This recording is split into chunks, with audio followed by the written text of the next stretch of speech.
नमस्कार, कैसे हैं आप लोग। स्वागत है आपका हमारे YouTube चैनल पर। बिहार और झारखंड के दिन भर की 10 बड़ी खबरों के साथ हाजिर हूं मैं, संदले सिंह।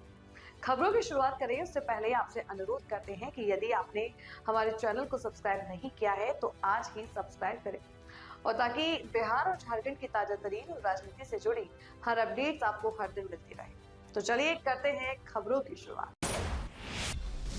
खबरों की शुरुआत आज सीतामढ़ी से करते हैं, जहां कानून व्यवस्था की निगरानी करने वाली पुलिस प्रणाली पर उस समय सवाल खड़े हो गए जब नगर थाना की सरकारी गाड़ी एक ऐसे व्यक्ति द्वारा चलाए जाने का मामला सामने आया जो खुद को गांजा तस्करी के पुराने मामले में जेल जा चुका बता रहा है। जानकारी के अनुसार नगर थाना क्षेत्र के बरियारपुर निवासी नागमणि कुमार को थाना की सरकारी गाड़ी चलाते देखा गया। पूछताछ में उसने बताया कि वर्ष 2012 में सुरसंड थाना में दर्ज गांजा तस्करी के एक मामले में वह जेल जा चुका है। उसका कहना है कि उसे झूठा फंसाया गया था और फिलहाल वह जमानत पर बाहर है। अब सवाल उठ रहा है कि गंभीर आपराधिक मामले से जुड़े व्यक्ति को आखिर किस आधार पर सरकारी वाहन चलाने की जिम्मेदारी दी गई। पुलिस विभाग की सत्यापन प्रक्रिया और पृष्ठभूमि जाँच पर भी प्रश्न चिन्ह लगा गया। मामले पर तिरहुत रेंज की डीआईजी चंदन कुशवाहा ने कहा कि जानकारी मिली है कि और पूरे प्रकरण की जांच कराई जाएगी। लापरवाही या नियम उल्लंघन पाए जाने पर संबंधित पदाधिकारियों के खिलाफ कार्रवाई की जाएगी।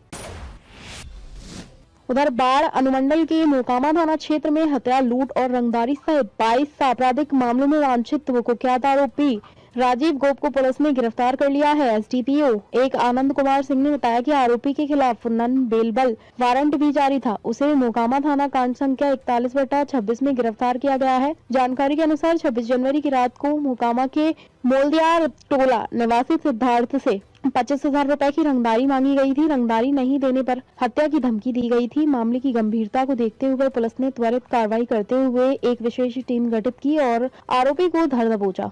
एसडीपीओ ने यह भी बताया कि आरोपी का संबंध राजद से बाढ़ विधानसभा प्रत्याशी रहे कर्मवीर यादव उर्फ लल्लू मुखिया से भी बताया जा रहा है। फिलहाल कानून आगे की कानूनी कार्रवाई में जुटी है। इनकी गिरफ्तारी 29/1/2026 को रात्रि में इनकी गिरफ्तारी की गई। गिरफ्तारी पश्चात इनके विरुद्ध पूर्व में बहुत सारे गंभीर मामले इनके विरुद्ध दर्ज हैं और कई मामले अंडर ट्रायल हैं, जिसमें इनके विरुद्ध कुछ मामलों में NBW भी निर्गत है। ये इनके विरुद्ध सिर्फ मोकामा थाना अंतर्गत 22 मामले दर्ज हैं, जिसमें हत्या, फिरौती, अपहरण, रंगदारी जैसे कई गंभीर मामले हैं। अच्छा, हथियार भी पकड़ाया गया? नहीं, हथियार नहीं पकड़ाया है। ये रंगदारी मारपीट हुआ था और उसमें रंगदारी की मांग की गई थी। किससे रंगदारी मांगी गई थी सर, और कितने की रंगदारी की मांग थी? रंगदारी मांग की गई थी, वही मोकामा निवासी हैं, सिद्धार्थ सिंधु हैं, वहीं के हैं, और उनसे रंगदारी के रूप में अमाउंट कितना 25,000 अमाउंट है, लेकिन उसके साथ इनके विरुद्ध और भी कई तरीके से इन्हें लगातार धमकाने और हत्या की इस तरह की धमकी दी जा रही थी। तो क्या इनका नेटवर्किंग भी कुछ सर? हाँ, इनसे पूछताछ किया गया था, तो इनके द्वारा अपने पूछताछ के क्रम में इनके द्वारा बताया गया कि ये लल्लू मुखिया जो यहाँ के एक अपराधी हैं, उनके साथ ये उनके लिए काम करते हैं। उनकी ठेकेदारी में कई तरह से इनकी भूमिका, कई तरह की भूमिका इनकी। मतलब पूर्व विधानसभा उम्मीदवार जो लल्लू मुखिया रहे। हाँ जी। कभी जेल भी गया क्या सर? ये हाँ, पीछे कई बार जेल गए हैं। इनके विरुद्ध NBW भी कई निर्गत है, उसमें भी इनकी रिमांड करवाई जाएगी। पुलिस से हाथापाई भी हुई थी क्या? इधर रोहतास के दावत सामुदायिक स्वास्थ्य केंद्र में प्रसव के दौरान जचा और नवजात दोनों की मौत हो गई। घटना के बाद परिजनों ने अस्पताल परिसर में जमकर हंगामा किया। सूचना मिलते ही पुलिस मौके पर पहुंची और लोगों को समझाकर शांत कराया। मृतका की पहचान सूर्यपुरा थाना क्षेत्र के कल्याणी गांव निवासी लड्डू सिंह की पत्नी प्रभावती देवी के रूप में हुई है। परिजनों का आरोप है कि चिकित्सकों और स्वास्थ्य कर्मियों की लापरवाही के कारण यह घटना हुई है। वहीं प्रभारी चिकित्सा पदाधिकारी डॉक्टर राणा प्रताप सिंह ने बताया कि प्रसूता का हीमोग्लोबिन स्तर काफी कम था। उन्होंने कहा कि प्रसव के दौरान मौत किन परिस्थितियों में हुई, इसकी जांच कराई जाएगी। यदि किसी की लापरवाही सामने आती है तो कार्रवाई की जाएगी। अगली खबर छपरा से है, जहां मढ़ौरा प्रखंड के जवैनिया गांव में सामाजिक संवेदनहीनता की मार्मिक घटना सामने आई है। गांव निवासी स्वर्गीय रविंद्र सिंह की पत्नी बबीता देवी की 20 जनवरी को पटना में इलाज के दौरान मौत हो गई। 1.5 वर्ष पूर्व उनके पति का भी निधन हो चुका था। मां की मौत के बाद परिवार पूरी तरह टूट गया। बताया जा रहा है कि अंतिम संस्कार के दिन न तो रिश्तेदार पहुंचे और न ही गाँव के लोग आगे आए। शव घर के दरवाजे पर रहा। अंततः मजबूरी में दोनों बेटियों ने ही मां की अर्थी को कंधा दिया और मुखाग्नि भी दी। काफी देर बाद 2-3 लोगों के सहयोग से अंतिम संस्कार संपन्न हुआ। बेटी मौसम सिंह ने बताया कि इलाज में सारी जमा पूंजी खत्म हो गई। अब श्रद्धा संस्कार के लिए संसाधन नहीं बचे हैं। परंपरागत कारणों से बेटियां स्वयं सभी क्रिया कर्म नहीं कर पा रही हैं। दोनों बहनों ने समाज और रिश्तेदारों से मदद की अपील की है। यह घटना समाज के उस संवेदनहीन चेहरे को सामने लाती है जहां जरूरतमंद परिवार अक्सर अकेला छूट जाता है। नालंदा के हिलसा में शुक्रवार को सौर ऊर्जा अग्रदूत सम्मान समारोह का आयोजन किया गया। कार्यक्रम में प्रधानमंत्री सूर्य घर मुफ्त बिजली योजना के तहत सोलर संयंत्र स्थापित कर शून्य बिजली बिल प्राप्त करने वाले 30 उपभोक्ताओं को सम्मानित किया गया। इस मौके पर हिलसा के अनुमंडल पदाधिकारी अमित कुमार पटेल ने कहा कि सौर ऊर्जा स्वच्छ, अक्षय और पर्यावरण अनुकूल ऊर्जा का प्रमुख स्रोत है। उन्होंने लोगों से अपने घरों की छतों पर सोलर संयंत्र लगाने की अपील की ताकि बिजली खर्च में कमी के साथ पर्यावरण संरक्षण को भी बढ़ावा मिल सके। समारोह में बेहतर कार्य करने वाले 5 चयनित संवेदकों को भी प्रशस्ति पत्र और उपहार देकर सम्मानित किया गया। कार्यक्रम में बड़ी संख्या में उपभोक्ता और गणमान्य लोग उपस्थित रहे। ऑफिस में हम लोगों के डेली 100-150-200 आदमी आते हैं, उनको भी आप समझा सकते हैं, उनको भी आप इसके लिए मोटिवेट कर सकते हैं। मैं यहाँ विशेष रूप से यहाँ अधीक्षण अभियंता, कार्यपालक अभियंता, सहायक अभियंता और लाइनमैन साथियों का उल्लेख करना चाहूंगा। ये सभी लोग जो है इस पूरी योजना की रीढ़ हैं और इस पूरी योजना को ही छोड़ दीजिए। आज सोच लीजिए कि विद्युत बिजली कितना जो है महत्वपूर्ण है हम लोगों के लिए। ये लोग दिन रात एक करके इस काम में जो है लगे रहते हैं। इसीलिए मैं इन लोगों को विशेष रूप से जो है बधाई देना चाहूंगा। और आप सोचिए दिन हो या रात हो, आज के टाइम में तो रात में भी 2 बजे 3 बजे बिजली कटता है तो आप लोग फोन करते हैं, हम लोगों को भी फोन करते हैं। और उसमें भी जो है हमारे लाइनमैन और हमारे ये जो अभियंतागण है लोग लग के ये काम करते हैं।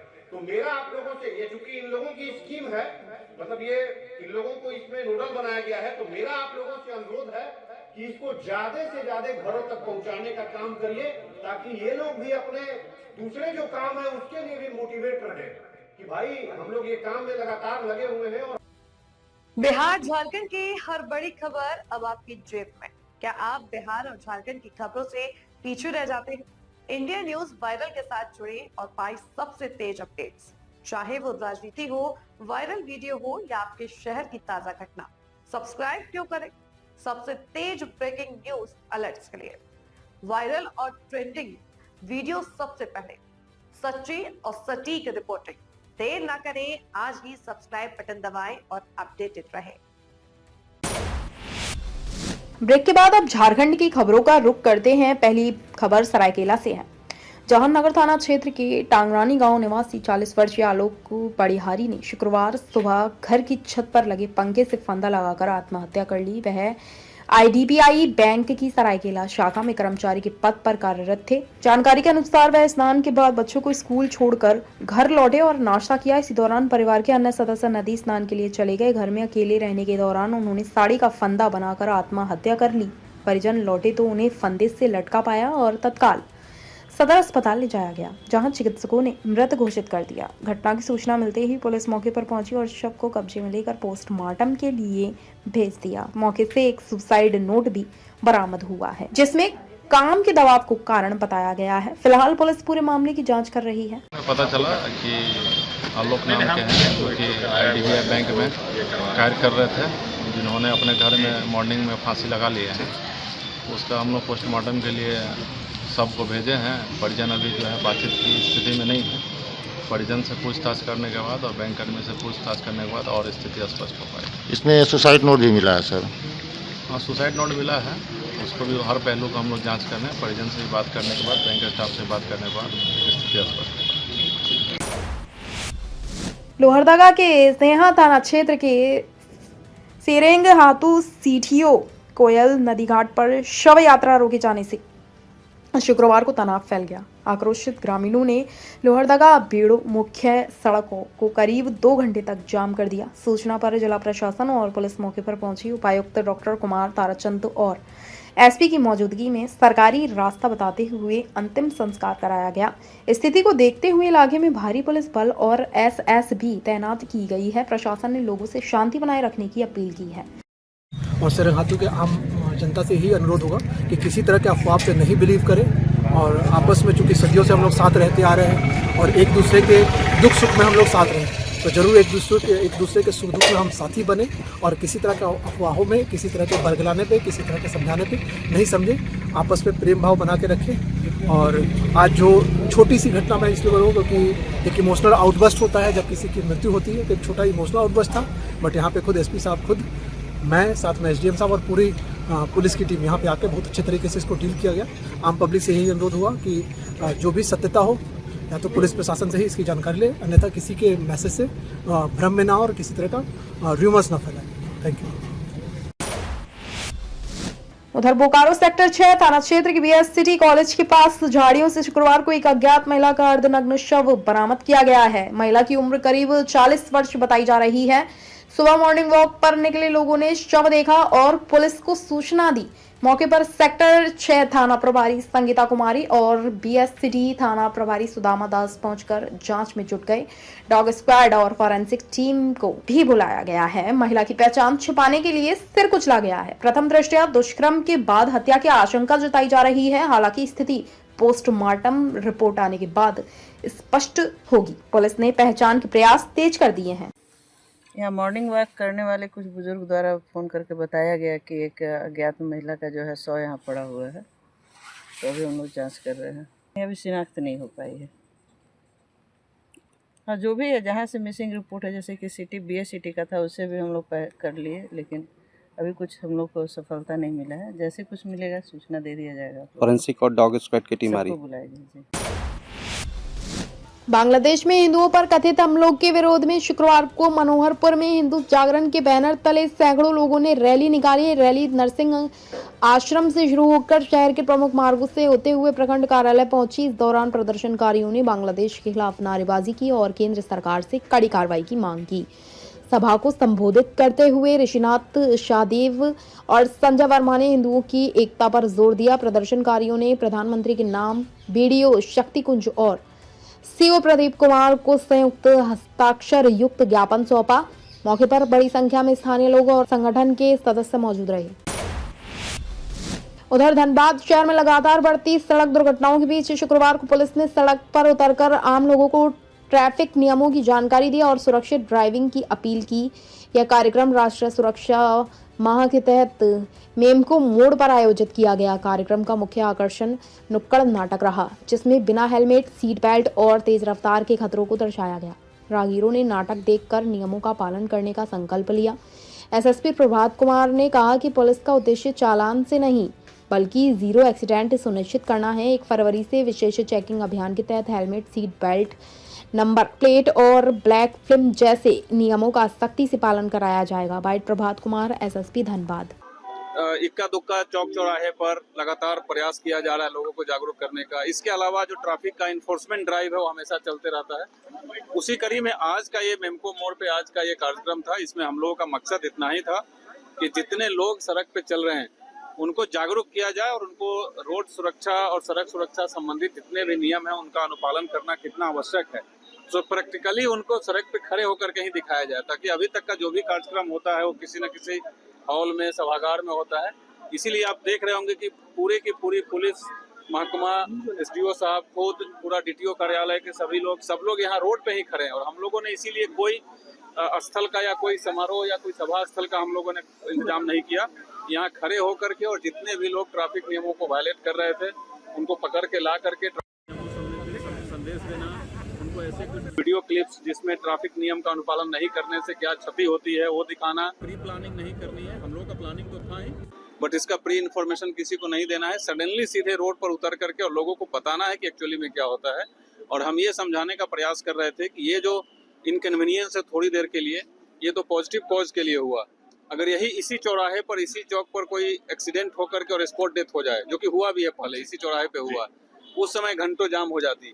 तो उससे बेहतर है कि इस तरीके से लोग अपना नियम का अनुपालन करें। और मैं अगेन बार पहले भी मैं करता रहा हूं और आज भी आपके माध्यम से तमाम जिले वासियों से ये आग्रह करना चाहता हूं कि आप लोग ट्रैफिक नियमों का अनुपालन करें and take it as a challenge कि कितनी भी पुलिस लग जाए हम फाइन नहीं होने देंगे। इट मीन्स आप इतना सभी लोग अगर अनुपालन करेंगे तो डेफिनेटली फाइन नहीं होगा और वही दिन बेस्ट डे होगा। जब फाइन बहुत कलेक्शन होता है तो वो बेस्ट डे नहीं है, वो शो करता है कि ट्रैफिक के अनुपालन में लोग कमी कर रहे हैं। तो सर आज जो वाहन पकड़ाया गया है उनका क्या चालान काटा जाएगा? नहीं, आज चूंकि ये मकसद, आज इसका मकसद अलग था तो इसलिए आज जो इस स्पॉट पे वाहन पकड़ाए हैं उनका हम लोग चालान नहीं काट रहे हैं। उनके लिए यही आज था कि आप आइए, 1 घंटा कुछ वीडियो क्लिप्स देखिए, नुक्कड़ नाटक देखिए।